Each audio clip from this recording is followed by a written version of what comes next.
దేవునికి స్తుతి కలుగును గాక. పేతురు రాసినటువంటి మొదటి పత్రిక 5వ అధ్యాయము 7వ వచనం ఒకసారి చదువుతున్నాం. పేతురు రాసినటువంటి మొదటి పత్రిక 7వ అధ్యాయము మైక్ తీసుకోవాలి. మైక్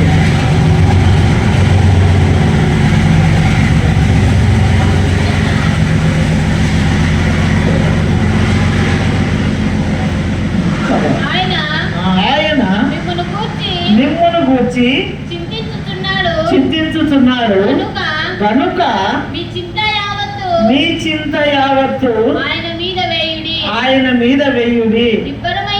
నిబ్బరమైన ముక్తి గలవారై మెలకువగా ఉండుడి.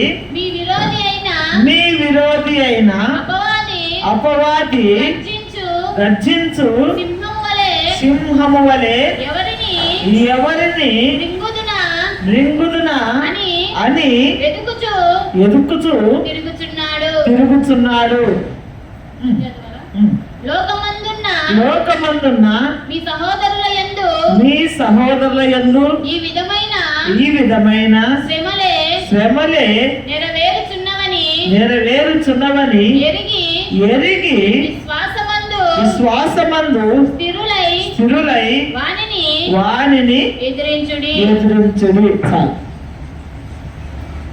ఈ వచనములో మన జీవిత కాలమంతా చెప్పుకున్నా కూడా ఇంకా మిగిలే ఉంటుంది. సైతాను గాడు ఎదురు చూస్తున్నాడంట, ఎవరిని మిరింగుతున్నా అని ఎదురు చూస్తున్నాడంట.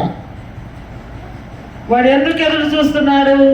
ఈ లోకములో మనం ఏదైనా కానీ దేవుని యందు భయభక్తులు కలిగి ఆయన సన్నిధానంలో మనం ఉంటే అతనికి ఇష్టం లేదు, యథార్థంగా జీవించటకు ఇష్టం లేదు. సైతాను శోధనలో పడి అతనిని మాత్రమే మనము ప్రేమిస్తే అతనికి ఇష్టం, సైతాను వాడికి ఇష్టము.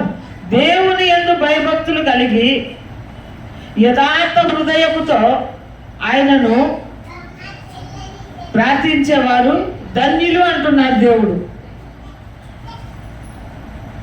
నువ్వు యథార్థ హృదయం కలిగి ఉండాలి అంటే మనస్ఫూర్తిగా మందిరంలో మనం ఉండాలి.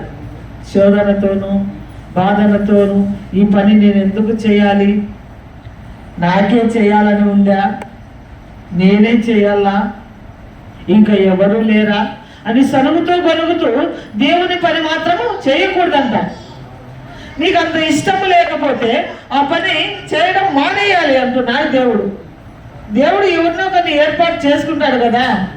నీవైనా నేనైనా మరి ఒకరైనా ఎవరైనా కానీ దేవుని పని మాత్రం ఆయన సిద్ధపరచుకుంటాడు. ఆ పని మాత్రం మనం అంటాం మానవులుగా, నువ్వు లేకపోతే ఏమన్నా జరగదా మాకి అంటాము కదా. అలా దేవుని పని చేయాలి అనుకున్న వారు ఖచ్చితంగా చేయాలి. యథార్థవంతుడు అంటున్నాడు. యథార్థముగా నా మందిరములో నువ్వు దొంగిలింపకూడదు అంటున్నాడు దేవుడు. యథార్థ హృదయంతో ఏం చెప్తున్నాడు దేవుడు చూడు. ఈ వచనంలోనే ఆఖరి వచనం చదువుకుందాం. 8వ వచనము. నీ చింత యావత్తు ఆయన మీద వెయ్యుడి. చదువు. నీ చింత యావత్తు ఆయన మీద వెయ్యుడి. నిబ్బరమైన బుద్ధి గలవారై మెలకువగా నుండుడి. నీ విరోధి అయిన అపవాది గర్జించు సింహము వలె ఎవరిని మృంగుదునా అని వెదకుచు తిరుగుచున్నాడు. చాలు చూడు. ఎవరైనా ఒక దొంగతనం చేస్తేనో ఇంకా ఏదైనా కానీ కొంచెం ఏదైనా పని చేస్తే అది పోలీసు వాళ్ళు వెతుకుతారనుకో, అప్పుడు అతను ఏం చేస్తాడు? తప్పించుకొని పారిపోవాలనే చూస్తాడు. అలాగునే ఈ సైతాన్ ఏం చేస్తున్నాడంటే మనము దేవుని సన్నిధిలో ఉండుట అతనికి ఇష్టం లేదు, సైతాన్ వాడికి ఇష్టం లేదు. ఎవరిని మింగుదా అని గర్జించు సింహం ఎట్లొస్తుంది? మనుషులను చూస్తే వేటాడేదానికి వస్తుంది. అది ఎందుకు? తన ఆహారం కోసము, తన కడుపు నింపుకోవడం కోసము. అది ఎవరిని మింగుదా అని గర్జించు సింహం వలె అట్లా వస్తున్నాడంట సైతాన్ వాడు. మనం ఎలా ఉండాలి అలాంటప్పుడు? మెలకువగలిగంటే రాత్రంతా నిద్రపోవద్దని కాదు, నిబ్బరము కలిగి ధైర్యముగా ఉండుము అంటున్నాడు. మెలకువ కలిగి ప్రార్థన చేయమంటున్నాడు ఆయన. పరలోకమందున సహదినములందు ఈ విధమైన శ్రమలే నెరవేరుచున్నవి. శ్రమ వచ్చిందంటే మనం ఏం చేస్తాం? దేవా దేవా నాయనా, నాకు ఈ శ్రమ తీసేయి, ఈ బాధ తీసేయి, ఈ కష్టం తీసేయి, నాకు సుఖముని, ఈ రోగము తీసేయి, ఈ సమస్య తీసేయి, నాకేదో సంతానం కావాలో, నాకేదో పొలంలో సరిగా పండలేదు, ఏదో ఒకటి ప్రభువును అడుగుతాం. కానీ సైతాను శోధనలో పడకుండా యథార్థ హృదయం కలిగి, ఒక ఆయన ఉన్నాడు యథార్థ హృదయం కలిగిన వాడు. చెప్పగలరా పేరు? యథార్థ హృదయం ఎన్నో మనం చదువుకున్నాం. యథార్థ హృదయం కలిగిన వాడు ఒక ఆయన ఉన్నాడు. ఆయనకు చాలా ఇష్టమైన భక్తుడు దేవునికి. ఆయన ఎన్నో కష్టాలు భరించి, ఎన్నో శ్రమలు సహించి, ఆస్తినంతా పోగొట్టుకొని, అంతస్తునంతా పోగొట్టుకొని, కొడుకులను, కుమారులను, కుమార్తెలను మొత్తం అంతా పోగొట్టుకున్నాడు ఆయన. ఒక ఆయన ఉన్నాడు యథార్థవంతుడు, యోబు గారు. యథార్థమైన మనుష్యుడు ఆయన. ఆయన ఎన్ని కష్టాలు వచ్చినా కూడా సోలిపోయినాడు ఆయన? సోలిపోలే. ఎంత బాధ వచ్చిన ఆయన యెహోవా ఇచ్చెను, యెహోవాయే తీసుకొని అన్నాడు. మనం అనగలమా? మనం అనగలమా చెప్పండి? మనం అనలేము. ఎందుకంటే సోలిపోతాం, పడిపోతాం, మెలకువగా ఉండలేం, యథార్థముగా ఉండలేం.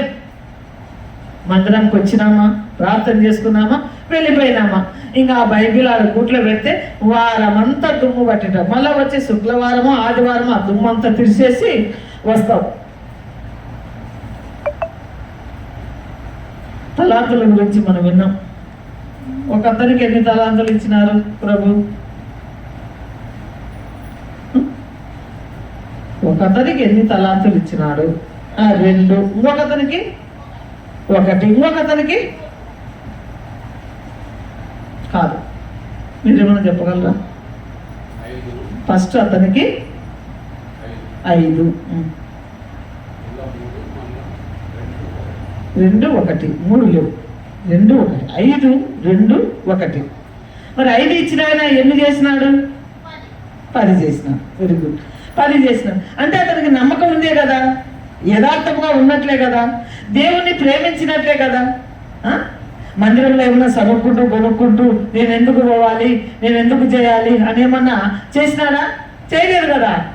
5కు 10 సంపాదించినాడు. మరి రెండో అతను ఫస్ట్ అతను 5 అమ్మా, 5కు 5, 10 వచ్చినాయి. రెండో అతను 4 చేసినాడు. ఇందాక చెప్పినావు, అంతలేక మర్చిపోతే ఎట్లా? ఇప్పుడే 1 నిమిషం ముందరే మనకి ఈ జ్ఞానమే ఉండాలంటుండేది. నీకైనా నాకైనా ఇదే జ్ఞానం ఉండాలా. రెండో అతను ఇచ్చాడు, 4 చేసినాడు. ఆ యజమానుడు వచ్చే లోపల 4 చేసినాడు. మరి ఇంకొక అతను, మూడో అతను ఏమి చేయలే. ఆ ఒక్కటి కూడా పాతి పెట్టినాడంటే భూమిలో. అంటే అతని దగ్గర నమ్మకం లేదు, యథార్థత లేదు, విశ్వాసము లేదు, ప్రేమ లేదు, దయ లేదు, కరుణ, జాలి, మార్పు లేదు. కొంతమంది కూడా అలే ఉన్నారు. ప్రార్థనకు వస్తుంటారు, పోతుంటారు. మారు మనసు అనేది ఉండదు. మారు మనసు ఉండకపోతే మనం ఎంత ప్రార్థనలు చేసినా వ్యర్థమే. ఇక్కడ పాదరసం పోస్తాం, దాన్ని పట్టుకోగలుగుతామా? నువ్వు చెప్పు, చదువుకున్నాము. పాదరసము కింద పోసి తీసుకోగలవా? తీసుకోలేవు. మరి పందుల ముందర ముత్యములు చల్లితే ఏం చేస్తాయి? పందుల ముందర ముత్యములు చల్లితే ఏం చేస్తాయి చెప్పు? బైబిల్లోనే ఉండేది. నువ్వు చదవాలమ్మా ఇంటి దగ్గర బైబిల్ ఉన్నప్పుడు. పందుల ముందర ముత్యాలు చల్లితే ఏం చేస్తాయి? మట్టిలో, దుమ్ములో, ముక్కుతో అంతా పొచ్చేస్తారు. అలాగా మూర్ఖుల ముందర, మారు మనసు లేని వారి ముందర వాక్యం అనే ముత్యములను చల్లితే ఏమవుతుంది? వ్యర్థమైపోతుంది. వ్యర్థమైపోతుంది. ఆ వాక్యమును సద్వినియోగం చేసుకునే ఆలోచన ఆమెకు కానీ అతనికి కానీ ఉండదు. మారు మనసు పొంది నువ్వు అడుగు, నేను నీకు ఇస్తానంటున్నావు. నువ్వు మారు మనసు పొందకుండా ఊరికి అనవసరంగా చర్చికి వస్తున్నాం పోతున్నాం అని నీ హృదయం మార్చుకోకపోతే దేవుడు ఏం చేస్తాడు? ఏమీ చేయలేవు. మనం మారితే కదా. మనం ఈ ఊరి నుంచి ఆ ఊరికి వెళ్ళాలంటే ఒక బస్సు కానీ, ఒక ట్రైన్ కానీ, ఏదైనా వాహనము వెళితేనే మనం వెళ్ళగలం, నడిచి వెళ్ళలేం కదా. అలాగునే మనం మారు మనసు పొందితేనే కదా దేవుడు మనకి ఏదైనా ఇచ్చేది. మారు మనసు పొందకపోతే మనకేమి ప్రయోజనము ఉండదు. యేసు మహారాజుకి దేవునికి మహిమ కలుగును గాక, దేవునికి స్తుతి కలుగును గాక. ఈ మాటలు దేవుడు దీవించి ఆశీర్వదించును గాక. ఆమేన్.